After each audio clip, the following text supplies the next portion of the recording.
603 కోట్లు కంటోన్మెంట్ పునరుద్ధరణ అభివృద్ధి వంటి తదితర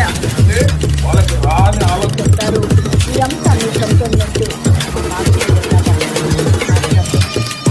very good afternoon to all of you. Secunderabad cantonment board సమావేశం అనంతరం మీడియాతో ఎంపీ ఈటల రాజేంద్ర కొంపెల్లి వైపు, షామీర్పేట వైపు ఫ్లైఓవర్ నిర్మాణాల కోసం రక్షణ శాఖ భూములు, కంటోన్మెంట్ భూములు రాష్ట్ర ప్రభుత్వానికి ఇవ్వడం జరిగింది. కంటోన్మెంట్ భూముల బదలాయింపుకి బదులుగా వచ్చిన డబ్బులు కంటోన్మెంట్ బోర్డుకు జమ చేయాలని నేను, కేంద్ర మంత్రి కిషన్ రెడ్డి గారు కలిసి కేంద్ర రక్షణ శాఖ మంత్రి రాజ్నాథ్ సింగ్ గారికి పదే పదే విజ్ఞప్తి చేసి జమ చేయించామని అన్నారు.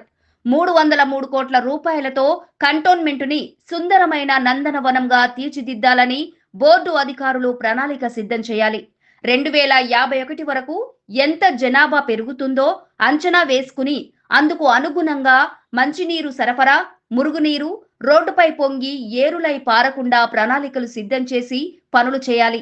పనులు చేసే కాంట్రాక్టర్ కూడా వేగంగా పనులు చేసే కెపాసిటీ ఉన్నవారికి కేటాయించాలని అన్నారు.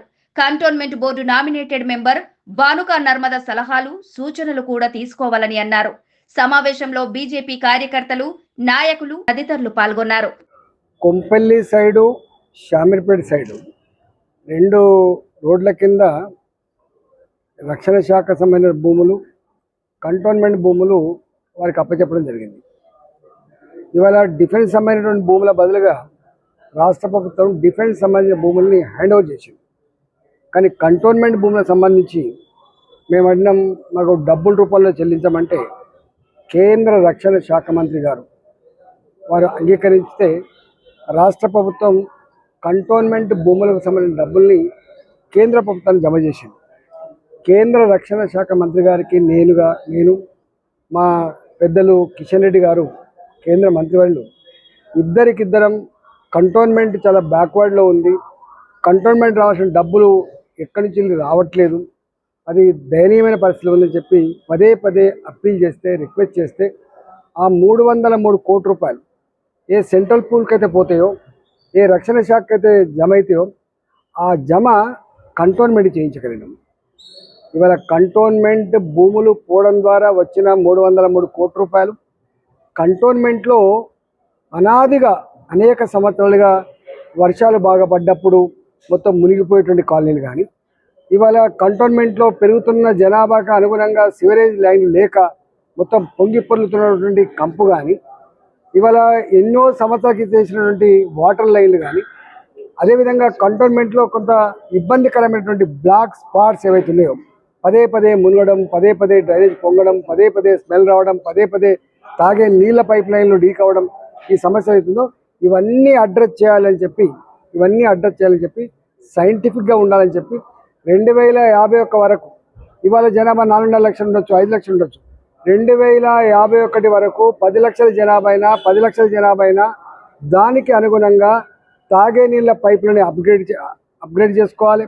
అదేవిధంగా ఇప్పుడు వేసేటువంటి సివరేజ్ లైన్స్ అన్నీ కూడా ఆ 10-15 లక్షల పాపులేషన్ కోసం డిజైన్ చేసుకోవాలి. అదేవిధంగా స్ట్రాంగ్ వాటర్ డ్రైన్ కూడా ఎక్కడెక్కడైతే మనకు లింక్ మిస్ అయిందో అది కూడా చేసుకోవాలి.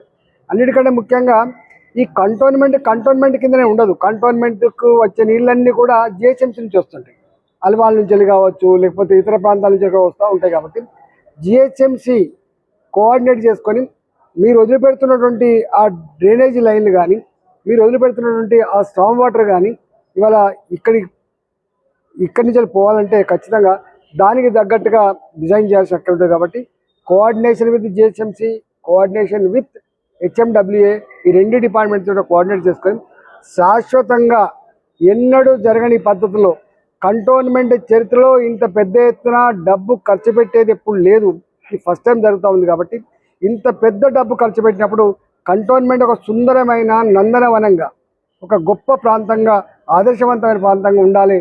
చెత్త లేని, మురికి నీళ్ళు లేని, తాగే నీళ్ళ సమస్య లేని, వరదలు లేని, ముప్పు గురికాని ప్రాంతాలుగా ఉండాలనేటువంటిది వారికి చెప్పినాం. కాబట్టి ఆ పద్ధతిలో కోఆర్డినేట్ చేసుకొని చేస్తూ ఉన్నారు. అదేవిధంగా పని మొదలు పెడితే 6 నెలలు, ఏడాది, 2 సంవత్సరాలు కాకుండా పని మొదలు పెట్టేటప్పుడే అన్ని రకాలు చూసుకొని కెపాసిటీ ఉన్న వాళ్ళకు క్వాలిటీ ఎన్ష్యూర్ చేసుకొని ఇన్ టైంలో టైం బౌండ్ ప్రోగ్రామ్ పెట్టుకొని చేయాలని కూడా మేము చెప్పడం జరిగింది. అదేవిధంగా కంటోన్మెంట్లో కొన్ని ప్రాబ్లమ్స్ ఉన్నాయి. ఇవాళ బస్తీలు ఉన్నాయి, గుడిసెలు ఉన్నాయి. అలాంటి వాళ్ళకి 99 సంవత్సరాలు లీజ్ అయిపోయింది. ఆ లీజ్ సమస్య కూడా నేను త్వరలోనే దాన్ని పరిష్కరిస్తా అని చెప్పడం. కంటోన్మెంట్ ఏరియాలో మా బోర్డు మెంబర్ గారు కానీ, మాకు కొంత సంబంధం ఉన్నటువంటి కార్పొరేటర్ కానీ, అదేవిధంగా ఈ ప్రజలతో బస్తీ వాసులతో ఇంటరాక్ట్ అయ్యి ఇంకా ఎలాంటి సమస్యలున్నా కూడా ఆ తక్షణం చేయాల్సిన సమస్యలను కూడా ఈ డబ్బుతో అడ్రస్ చేసే ప్రయత్నం చేస్తామని చెప్పి తెలియజేస్తాం. సికింద్రాబాద్ కంటోన్మెంట్ లో మౌలిక సౌకర్యాల సదుపాయాల కోసం 303 కోట్ల రూపాయలను వినియోగిస్తామని స్థానిక ఎమ్మెల్యే శ్రీ గణేష్ అన్నారు. నిధుల ఖర్చుపై బోర్డు అధికారులు ఎంపీ ఈటెల రాజేందర్ తో కలిసి సమీక్ష సమావేశం నిర్వహించినట్లు ఆయన తెలిపారు. కంటోన్మెంట్ నియోజకవర్గంలో ఉన్న బస్తీలు, నాలాలు, డ్రైన్ల నిర్మాణ పనులు చేపట్టేలా కసరత్తు చేసినట్లు వెల్లడించారు. మరోవైపు స్థానిక ప్రజలు వారి సమస్యల పరిష్కారం కోసం బోర్డులో దరఖాస్తు చేయాలని సూచించారు. అందరికీ నమస్కారం. ఈరోజు మీ అందరికీ తెలుసు, ఎన్నోసార్లు ఈ 303 crores ఏదైతే స్టేట్ గవర్నమెంట్ నుంచి ఎస్క్రో అకౌంట్లో డిపాజిట్ అయింది.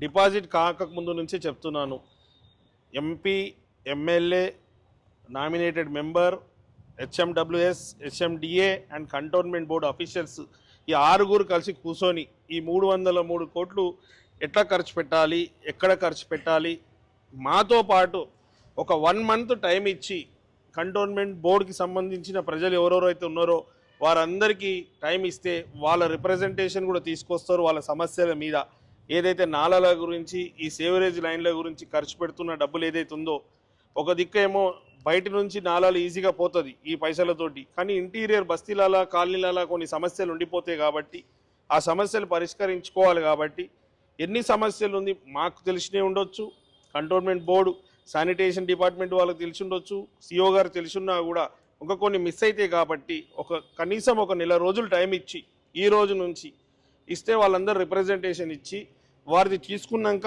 ఎంతవరకు 303 కోట్ల పని చేయగలుగుతాం చేస్తాం.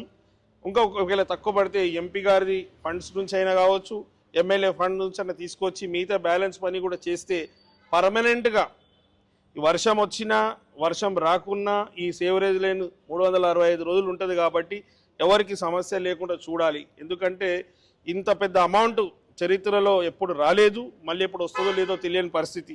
303 కోట్లు అంటే చిన్న విషయం కాదు.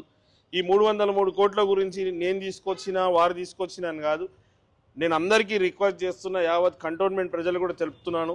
ఈ 303 కోట్లు వచ్చిందంటే ఎలివేటెడ్ కారిడార్ కడుతున్నందుకు దానికి కావాల్సిన భూమి గురించి ఏదైతే కంటోన్మెంట్ బోర్డు ల్యాండ్స్ ఉండేనో ఆ ల్యాండ్స్ తీసుకున్నందుకే ల్యాండ్ బదులు క్యాష్ 303 కోట్లు ఇచ్చారు.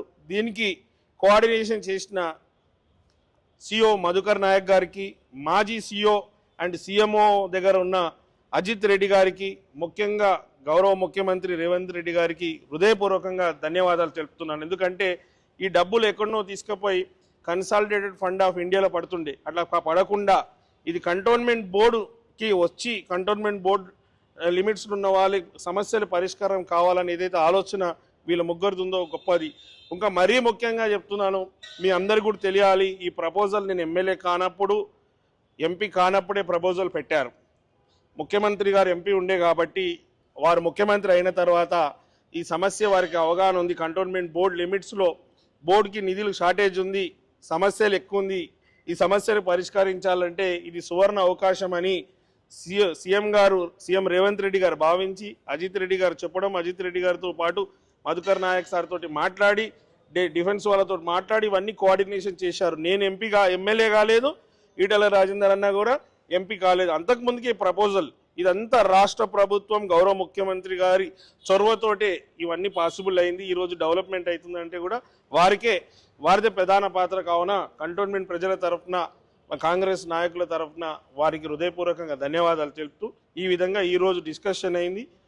1 month వారికి కంటోన్మెంట్ ప్రజలకు కూడా నా ఒక విజ్ఞప్తి ఏంటంటే, మీకు 30 రోజుల దాకా ఇలా టెండర్ కాల్ఫర్ చేయరు. మీది ఏమైనా నాలాలు కావచ్చు, ఈ డ్రైనేజ్ ఇష్యూస్ ఉంటే మీరు వచ్చి కొత్త సిఓ గారికి మీరు రిప్రజెంటేషన్ ఇస్తే ఖచ్చితంగా ఈ 303 కోట్లో కూడా మీ సమస్య పరిష్కారం అవుతుందని మీకు తెలుపుతున్నాను.